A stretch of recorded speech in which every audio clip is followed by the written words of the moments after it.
మంచిగా ఉంది. ఇక్కడ అంతా చూసినాము, బాగానే ఉంది. హాస్పిటల్ చూసాము, అందరు బాగున్నారు, డాక్టర్స్ వాళ్ళు. ఎన్నో రోజుల నుంచి రావాలని అనుకుంటున్నాము. ఈ రోజు కుదిరింది, వచ్చినాము. బాగా అనిపించింది మాకు. అందరు బాగా చేస్తుండ్రు, ఇక్కడ రిసీవ్ కూడా బాగా చేసుకుంటారు. నా పేరు లలిత అండి. మేము రామ్నగర్కి వచ్చాము. మేము రావాలని ఇవాళ కుదిరింది, వచ్చాము. చాలా బాగా అనిపించిందండి.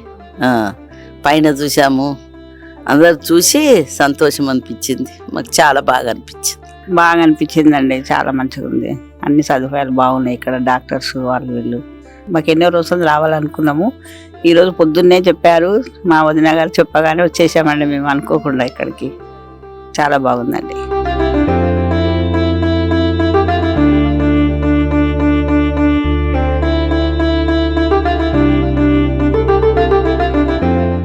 అమ్మా నాన్న అనాథాశ్రమంలోని అభాగ్యుల ఆకలి తీర్చేందుకు మానవతామూర్తుల అన్నదాతల సహాయాన్ని కోరుతున్నాము. ఈ రక్షణాలయంలో జీవిస్తున్న నిర్భాగ్యులకు 3 పూటలా అన్నదానం చేసేందుకు నిత్యావసర వంట సామగ్రి నిల్వలు సరిపోక ఇబ్బంది అవుతోంది.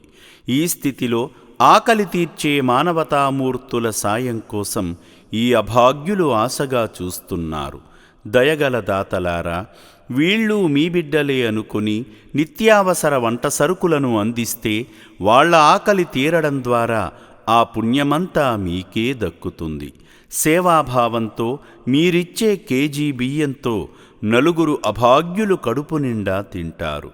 3 పూటల 1800 మంది ఆకలి తీర్చాలంటే ఎంత కష్టమో ఒక్కసారి ఆలోచించండి. దయచేసి బియ్యము, పప్పు, నూనె, కూరగాయలు ఇలా ఏదైనా సాయమందించి శ్రీ పుణ్యలింగేశ్వరుని అనుగ్రహానికి పాత్రులు కండి.